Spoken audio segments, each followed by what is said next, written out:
Il y a bien longtemps, il n'y avait rien. Et en un battement de paupières, il y avait tout. Et peut-être même que ce n'était pas la première fois. Nous connaissons tous la théorie du Big Bang, qui créa notre univers il y a des milliards d'années. Mais que se passerait-il si on rembobinait tout jusqu'à ce que tout finisse en un seul point? Serait-ce la fin de l'univers?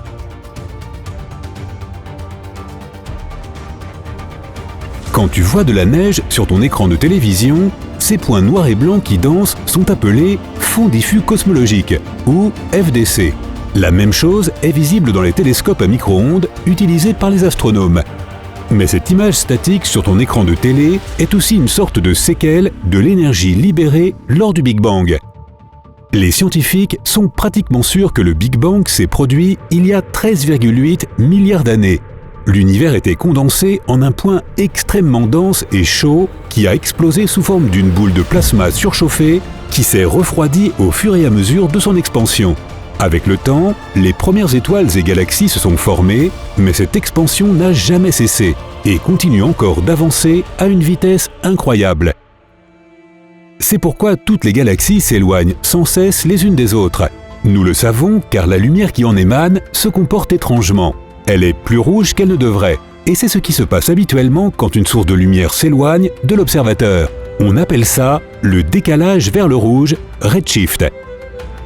D'un autre côté, la gravité fait que les corps célestes s'attirent les uns les autres. C'est pour ça que notre planète tourne autour du Soleil, que notre système solaire tourne autour du centre de la Voie lactée et que nos pieds restent rivés au sol.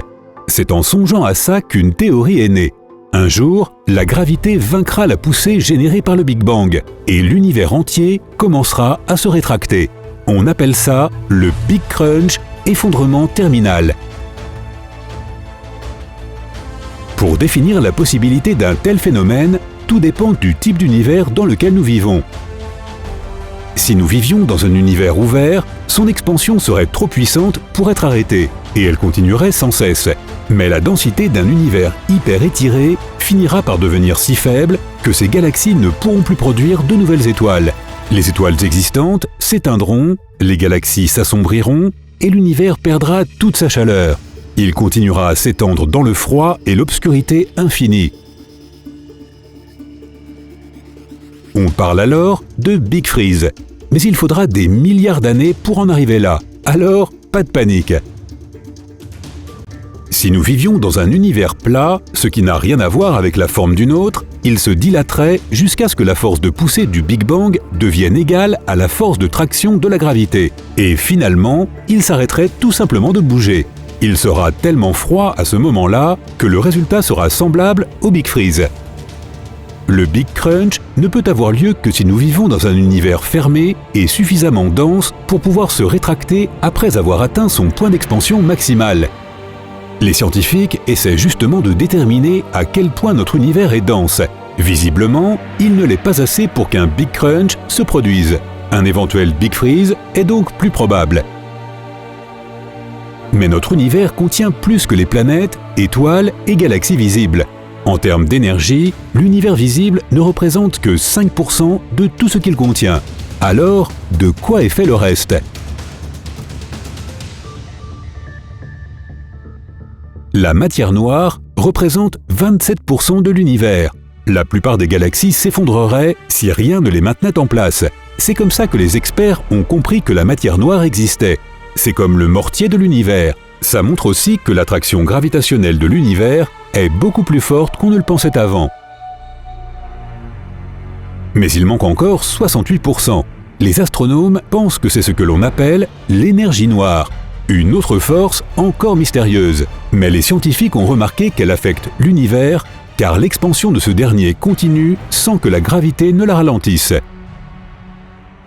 Quelle que soit sa nature, cette énergie pousse la matière dans toutes les directions. Selon une théorie, ça serait l'énergie même du vide de l'espace. Ça signifierait qu'elle croît au fur et à mesure que le vide s'agrandit. Si c'était le cas, la vitesse d'expansion de l'univers augmenterait de plus en plus vite. Pourtant, ce n'est pas le cas car elle se fait de manière régulière. L'énergie noire nous cache donc encore bien des mystères. pour l'instant.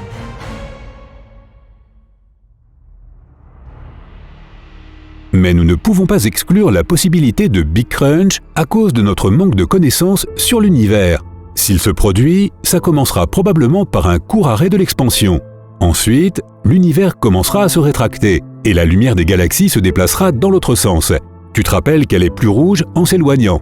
Eh bien, elle deviendra bleue si ces galaxies se rapprochent de nous. Au fur et à mesure que les galaxies se rapprochent, elles se mettront à se percuter. Elles se mélangeront et des étoiles fusionneront sous l'effet de l'immense force gravitationnelle. Les trous noirs supergéants des centres galactiques s'attireront et tourneront de plus en plus vite les uns autour des autres, jusqu'à atteindre une vitesse incroyable. Quand tu jettes une pierre dans un étang, sa surface lisse est perturbée par les ondulations. Imagine que l'étang soit l'univers et que l'impact de la pierre corresponde à la collision de deux trous noirs. La réalité elle-même serait perturbée par les ondes gravitationnelles produites par un tel événement.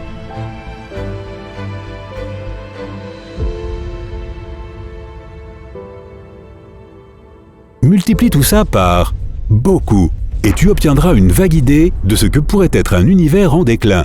Après des milliards d'années, des amas massifs de galaxies se rejoindront tous au même endroit et une supergalaxie commencera à se former. Les innombrables collisions et fusions d'étoiles rendront l'univers plus chaud que notre Soleil. Rien n'échappera à l'attraction de l'ultime trou noir situé en son centre. Et à terme, il ne restera rien d'autre qu'un unique petit point de singularité.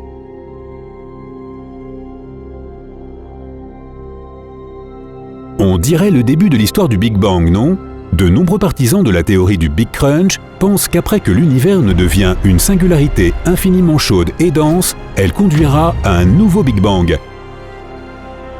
Cette théorie, appelée Big Bounce, univers phénix, suggère que l'univers traverse des cycles d'expansion et de contraction. C'est comme si on gonflait un ballon, qu'on laissait sortir tout l'air et qu'on recommençait. Cet éternel recommencement répondrait du coup à la plus grande question qui soit. Qu'y avait-il avant le Big Bang ? Eh bien, un autre univers qui était tellement dense qu'il s'est réduit à un seul point. Et si nous vivions réellement dans un univers de deuxième ou de troisième génération, voire plus ?